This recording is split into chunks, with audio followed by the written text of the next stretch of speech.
Hallikaudella erittäin hyvin. Kieri hyppäsi Saksan ennätyksen, Mamona hyppäsi Portugalin ennätyksen, Peleteiro on hypännyt oman ennätyksensä. Niin on hypännyt tietysti Kristiina Mäkeläkin, mutta kärkinaiset on todella hyvässä kunnossa tällä hallikaudella. Ruudusta nähdään, että Ana Peleteiro on hypännyt jo 14.15. Nyt hyppyvuorossa Susana Costa Portugalista 14.13. Hänellä ennätys ja portugalilainen kokenut hyppääjä loikkaa hyvin karsinta rajalle ja hieman jopa yli ja valkoinen lippu. Ennätys siis hänellä Costalla 14.13 ja nyt näyttää jopa ennätyshypyltä portugalilainen. Aika lähelle mennään myöskin ulkorata-ennätystä, on 2017 vuodelta 14.35. Vahva karsinta-avaus.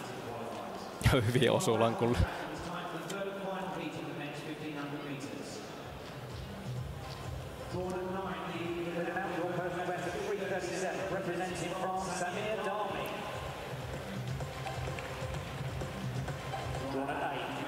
Ja kestää ennen kuin tulos saadaan ruutuun. No sieltä se tulee 14.28. Ykköseksi karsinnassa, rajan yli ja loppukilpailu omalla ennätyksellä. Erinomainen avaus Costalla. Paraskevi Papakristou hyppyvuorossa seuraavaksi. 14.47 on ennätys ja nyt sitten hallissa tämän kauden hypyt ja loikat ja pitkälle menee. Erinomainen avaus. Paraskevi Papakristou ensimmäisellään. Karstaraja 14.20 näyttää olevan paperia ja loppukilpailu odottaa tyynesti. Ensimmäiset hypyt noin ja finaali näiden loikkien perusteella odottaa. Viime kesä Euroopan mestari silloin 14.60 voittotulos Berliinissä, ei kisaa vielä tällä hallikaudella, mutta näyttää heti ensimmäisellä hypyllä, että on kunnossa. On ehdottomasti, ei mitään epäröintejä, hyvät loikat ja toinen loikkakin pitää mainiosti. Ja kreikkalainen tulos on 14.28, sama kuin Costalla ja loppukilpailuun heti on nähty 2 karsintarajan ylittäjää.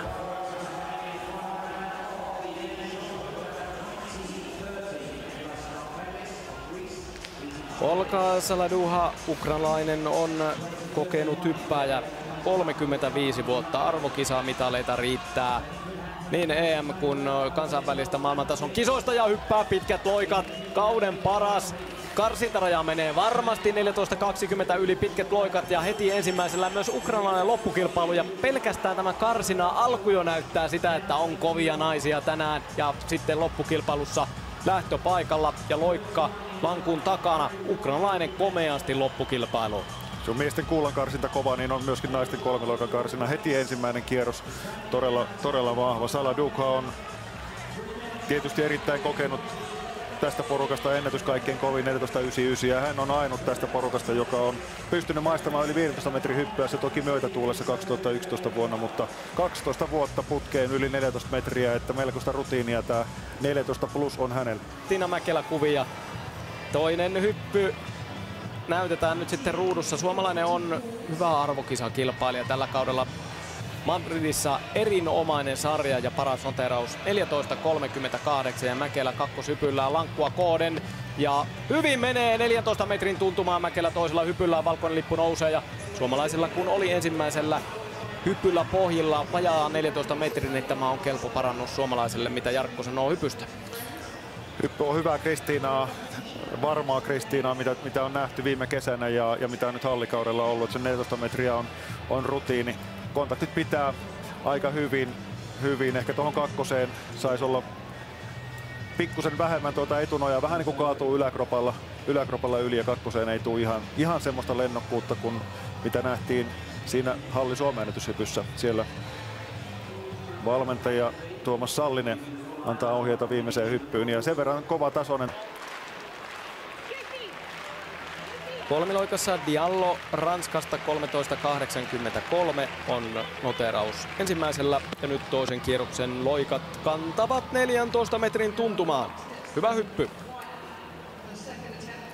Erittäin hyvä hyppy Diallolta, on hypännyt hyvää hallikautta. 19 senttiä parantanut ennätystä, 14.20 oli hallikauteen lähtiessä ja 14.39 peräti tällä hallikaudella ennen näitä kisoja. Junnumitaleita löytyy arvokisoista.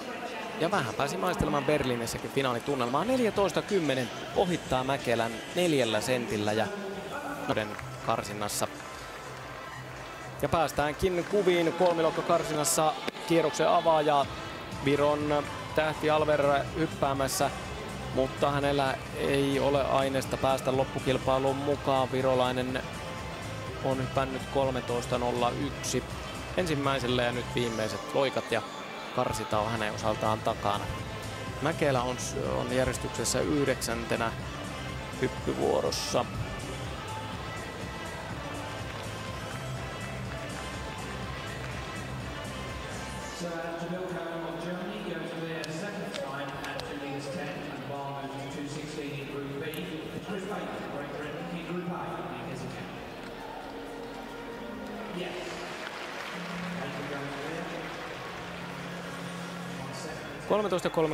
.13.39 on tulos. Ja sitten Peleteiro, joka on hypännyt 14.15 hyppyvuoroon.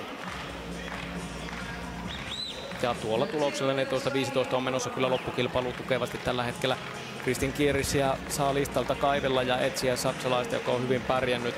Ei ole karsintaa ilmestynyt. Ja sen takia tässä aika vähän on kolmiloikkaa toki näytettykään. Peleteiro viimeiset loikat ei pysty parantamaan ensimmäisen kierroksen tulosta. 14.15 pitää hänellä edelleen kohta. Mäkelä tulossa hyppäämään 3. kertaa. Kenties kuviin saammekin suomalaisen 3. suorituksen. Saladuha Kosta Papakristuu 3 yli karstarajan. 14.40 ukrainalaisen paras tulos. Kosta 14.28, Papakristuu sama tulos. Kaikki ensimmäisellä. Tämä kolmikko Peleteiro 14.15. Diallo 14.10, Mäkelä 6. 14.06. Patricia Mamona 7. 13.86 ja 8. Tällä hetkellä Hanna Krasutska 13.82. 14.03 Peleteiro. Naisten kolmiloikka karsintaan. Hyppyvuorossa on Patricia Mamona, portugalilainen, joka tuntuu, että tähän arvokisoissa aina onnistuu. 13.86 vasta ja nyt on viimeinen hyppy ja tiukat paikat ja parantaa ihan reippaasti 14 metrin tuntumaan, hyppää vähän päälle Mamona ja etenkin kun se on mitattava hyppy, portugalilainen varmasti loppukilpailussa. On hypännyt todella hyvän hallikauden. Portugalin ennätys syntyi noin kuukausi sitten 14.44. Halli EM2 edellisissä kisoissa ja pääsee sitä puolustamaan ja mielellään vaikka parempaa menestystä tavoittelemaan. Nyt hyppää 14.11. On siellä 5 ja Kristiina Mäkelä on 7. Nyt päästäänkin kolmiloikka paikalle. Irina Vaskouskaja Valko-Venäjä on hyppäämässä seuraavaksi.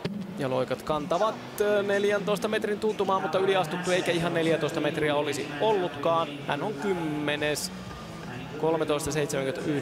ei pääse loppukilpailuun. Ogbeta hyppäämässä seuraavaksi.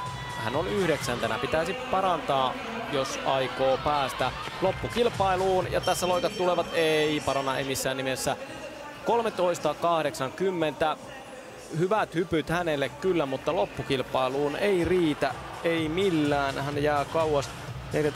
14.05 on oma ennätys hänellä tehtynä, mutta nyt 13.80 ja viimeinen on vähän vielä lyhyempi.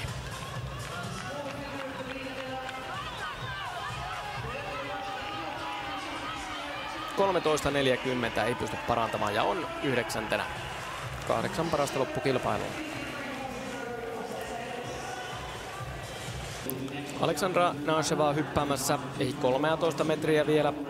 Sijoitus on 17. Ja Mäkelän loppukilpailupaikka alkaa varmistua näiden hyppyjen myötä. Ei pysty lähellekään 14 metriä uhkaamaan, jää alle 13. Valkoinen lippuja kyllä mitataan toki Nashevan hyppy, mutta ei pysty uhkaamaan Mäkelää ja 7. paikka ja vielä pari hyppääjää jäljellä, eli loppukilpailupaikka on ihan kohta sinettiä vaille Kristiina Mäkelälle. Kaukana on Natsevaa viime kesän tasostaan. On nuori hyppääjä, 18-vuotias hyppääjä.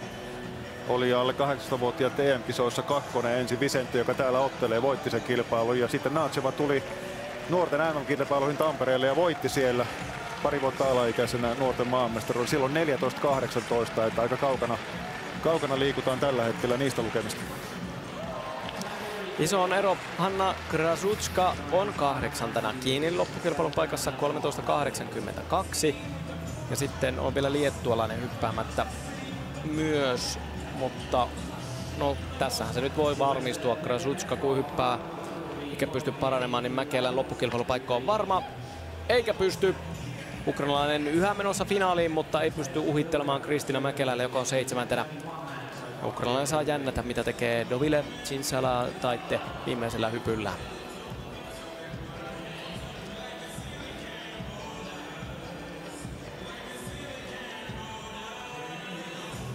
Yksi kova ennakkosuosikki on tästä joka tapauksessa finaalista pois, kun Kieri ei tullut karsintaa jostain syystä. Hän oli varmistettu ja hän oli tuossa lähtilistolla mukana, mutta ei jostain syystä kisannut.